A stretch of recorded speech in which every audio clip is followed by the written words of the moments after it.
বাংলাদেশ নাগরিক অধিকার আন্দোলন কর্তৃক আয়োজিত বিদ্যুৎ জ্বালানি রেল ভাড়া বৃদ্ধির প্রতিবাদে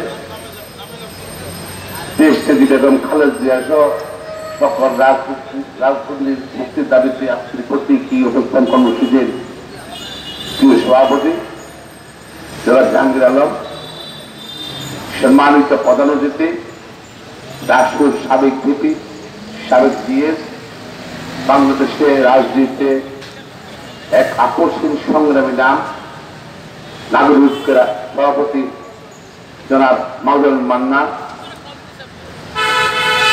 অতিথি আমার সহকর্মী বিএনপির অন্যতম যুগ্ম মহাসচিব এবং সুন্দর বক্তব্যের জন্য যিনি সস্য পরিচিত জনাব মোহাম্মদ হোসেন আলাল আছেন, কৃষক দলের সংগ্রামী সাধারণ সম্পাদক সাবেক ছাত্রনেতা শহীদুল ইসলাম বাবুল আছেন, আমাদের এখানে কেন্দ্রীয় কমিটির সদস্য রহমতুল্লাহ, মাওলানা নেসার আহমেদ সহ উপস্থিত নেতৃবৃন্দ এবং সুধীবৃন্দ, আসসালামু আলাইকুম। বেগম খালেদা জিয়া বাংলাদেশের আওয়ামী লীগের প্রতিহিংসার শিকার।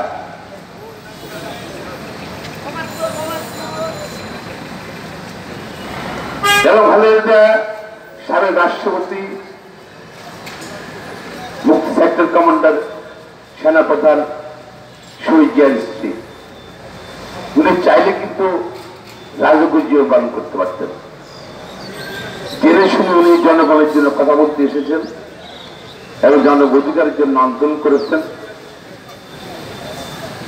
এবং এই আন্দোলন করতে গিয়ে তার পরিবার কষ্ট হয়ে গেছে।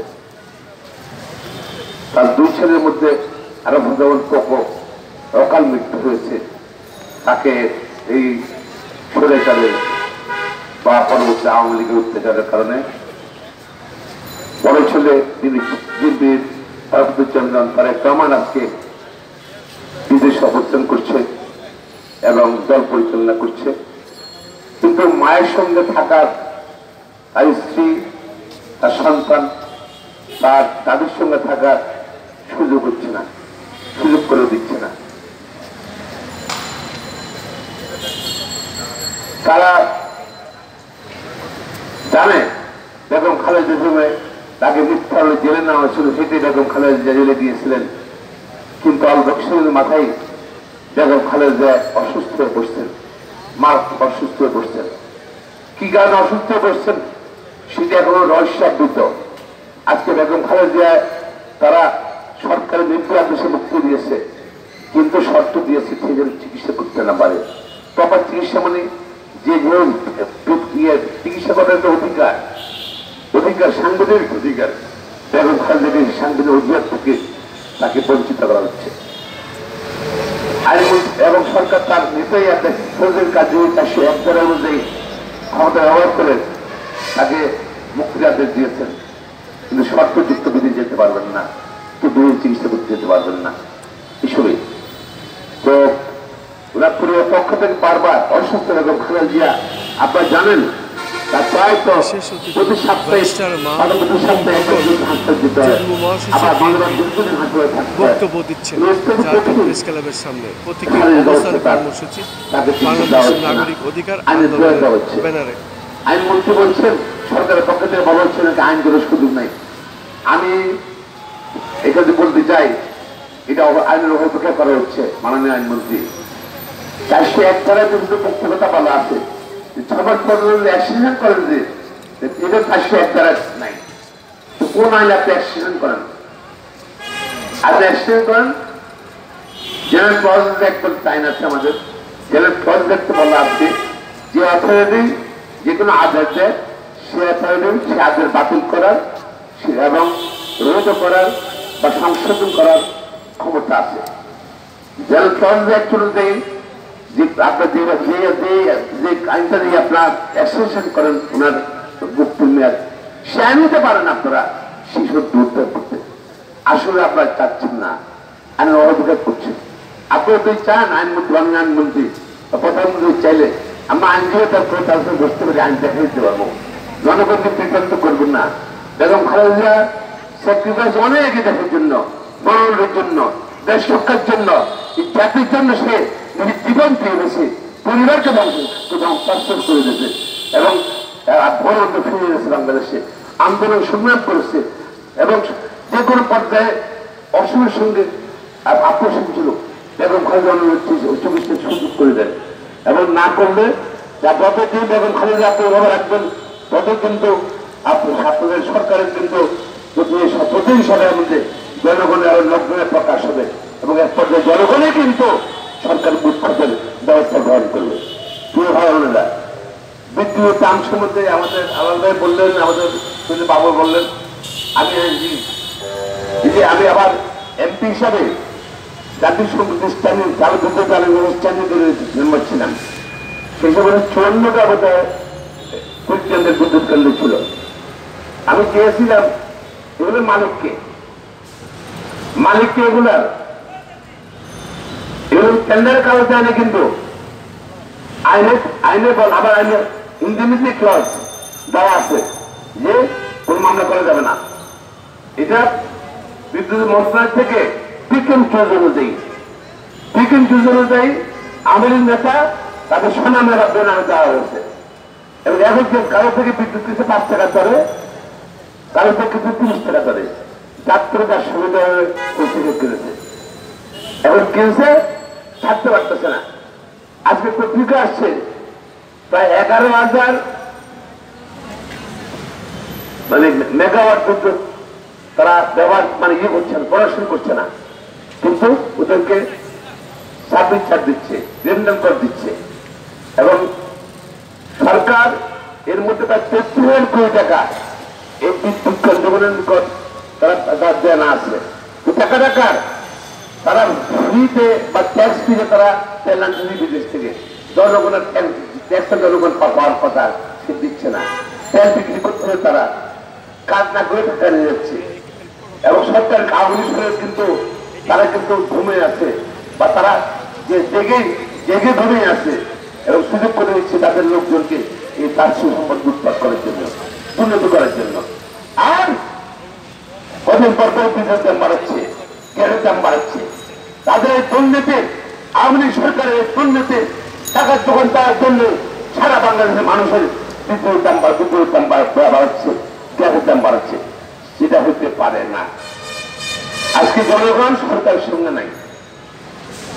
প্রধানমন্ত্রী ঘটিয়ে বললেন নাই ওনার ৭৫ সালের পরে এত ভালো নির্বাচন কখনো হয়নি। ৭ জানুয়ারি যে নির্বাচন হয়েছে, আমার মনে হয় প্রধানমন্ত্রীকে যারা সাহায্য করেন তাদের উচিত ছিল তাদের সরকারে দেওয়া।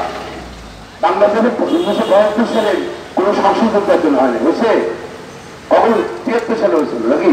হ্যাঁ, তো বাক্সাল হয়েছে, সংনির্বাচন হয়নি। প্রধানমন্ত্রী এখানে ভুল করছে।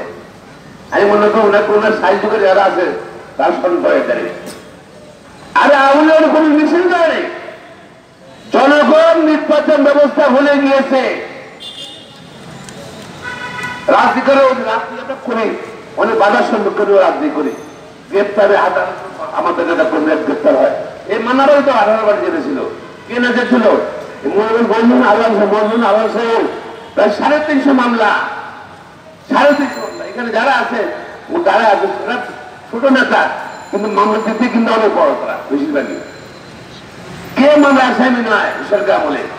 আর এই মামলাগুলো করা হয়েছে কেন? মিথ্যা মূলক না, কিন্তু সরকার তার ক্ষমতাকে পাকাপোক্ত করার জন্য এটা করা হয়েছে।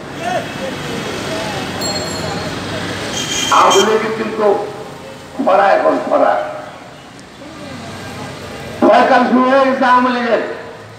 ৭ জানুয়ারি নির্বাচনে ৩-৪% ভোট করছে। আজকে পত্রিকা আছে সংসদ নির্বাচনে যে ভোট করে পাইছে পেয়েছে তারা, ওই এলাকার উপজেলা নির্বাচনে কিন্তু আরো কমে গেছে। আমাদের 2-3 জন প্রার্থী তাও সব মিলে কিন্তু 3% ভোট হবে, 4% ভোট পায়নি। কারণ জনগণ আওয়ামী লীগকে ঘৃণা করে, জনগণ এই পুঞ্জিবাদ সরকার আওয়ামী লীগকে ক্ষমতা দিতে চায় না।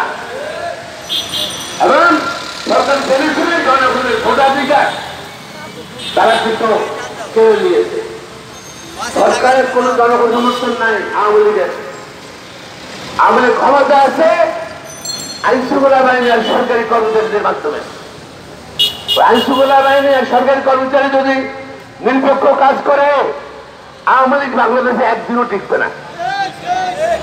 এবং আমাদের রাষ্ট্রীয় সংগঠনকে তারা অব্যবহার করছে, এটা কিন্তু বিশাল অপরাধ করছে। তারা মনে করছে মনে মনে অনেক সুখ নাকি। যতই বলেন না কেন আওয়ামী লীগ ক্ষমতা চলে যাওয়ার পর এই 15-16 বছরের ইতিহাসের কালো অধ্যায়, কালো অধ্যায়। এই আওয়ামী লীগের সময় বাংলাদেশের প্রধান বিচারপতি এসকে সিনহাকে আওয়ামী লীগের কথা অনুযায়ী রায় পরিবর্তন করে নাই, সেই জন্য তাকে দেশ থেকে তাড়িয়ে দিয়েছে। পৃথিবীতে বিরল।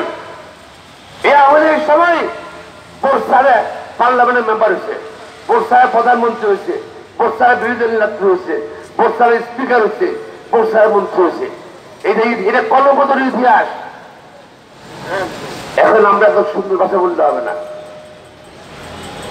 তারা ফোর্স ইউজ করতেছে জনগণের বিরুদ্ধে, আইন শৃঙ্খলা বাহিনীকে রেলওয়ে দিচ্ছে। সাবধান করে চাই আইন শৃঙ্খলা বাহিনীর সদস্যরা, সরকারি কর্মচারীরা, আপনার রাষ্ট্রীয় জনগণের অর্থ আপনার বেতন হয়, আপনার জনগণের বিরুদ্ধে অবস্থান নেবেন না। সরকার রাজনৈতিক উদ্দেশ্যে আইন শৃঙ্খলা বাহিনীকে জনগণের মুখোমুখি করতে চাচ্ছে। আমাদের ক্ষমতা নাই, সাহস চাই, জনসমর্থন নাই, জনগণের মুখোমুখি হওয়ার। আপনার নিরপেক্ষ থাকলেই জাতি বাঁচবে, আওয়ামী লীগ ক্ষমতায় চলে যাবে, জাতি বাঁচবে, দেশ বাঁচবে। তাহলে সব জায়গায় ব্যর্থতা। এদেশের কিন্তু দেখেন পরস্বীতি, পার্শ্ববর্তী ভারত প্রতিদিন মানুষ মারে, এর প্রতিরোধ করার সাহস নেই। আছে রোহিঙ্গার কাহিনী একদিন আগে তার ভারত কত 12-13 লক্ষ লোক রোহিঙ্গা শরণার্থী। আবার যারা রোহিঙ্গাদের ফিরেছে হত্যা করছে তারা আবার এখানে আশ্রয় নিচ্ছে, সরকার আবার ভয় ভয় তাদের পাঠিয়ে দিচ্ছে নাকি। ওখানে গোলাইসা করতেছে বাঙালির ভিতরে, প্রতিরোধ করার সাহস নেই। কারণ সরকারের যদি সাহস থাকতো যে সরকার জনগণ কর্তৃক নির্বাচিত হতো, জনগণ নির্বাচিত, জনগণ নির্বাচন হয়, জনগণের মেরুদণ্ড নাই, সরকার দুর্বল সরকার। আর জনগণ দিন দিন শক্তি হচ্ছে। এখন শুধু ভালো হবে ধাক্কা দেওয়ার সময় আসছে, ঠিক আছে। ধাক্কা দিলে কিন্তু সরকারের কিন্তু আর কিছু নাই, শুধু 2-3 মন্ত্রীর রেকর্ডে টেপ বাজানো ছাড়া। তিনি সারাক্ষণ বক্তৃতা দেয়, দিন করেছে, শিক্ষা হয়েছে। আমাদের নোয়াখালী বাড়ি মাননীয় মন্ত্রী আপনি ব্যর্থ। প্রথম ব্যর্থতা হলো এই যে প্রতিদিন 40-50 জন করে মারা যায় রোডে নাকি, অ্যাক্সিডেন্টে কিভাবে পালন করেছেন আপনি? আপনার আওয়ামী লীগের দল, আওয়ামী লীগের আজকে আপনার নেতৃত্বে সেখানে আজকে আওয়ামী লীগ কিন্তু দৈন্যতা হয়ে গেছে, জনসমর্থনে এটা রাজনীতি হয়ে গেছে, জনদেওয়ালি হয়ে গেছে। আপনারা ঐক্যবদ্ধ হতে হবে, এই ভোট নিশ্চিত করতে হবে, জনগণের ভোটাধিকার নিশ্চিত করতে হবে, দেখো ওখানে চিকিৎসা ব্যবস্থা করতে হবে এবং 31 চেয়ারপারসন তারেক রহমান সহ সকল নেতার বিরুদ্ধে মিথ্যা প্রত্যাহার করতে হবে। এই আন্দোলন আমি উদ্ধার করার জন্য সবাইকে আহ্বান জানিয়ে আমার খোদা হাফেজ। বাংলাদেশের জিন্দাবাদ, শহীদ জিয়া মোরক, বেগম খালেদা জিন্দাবাদ, তারেক রহমান জিন্দাবাদ।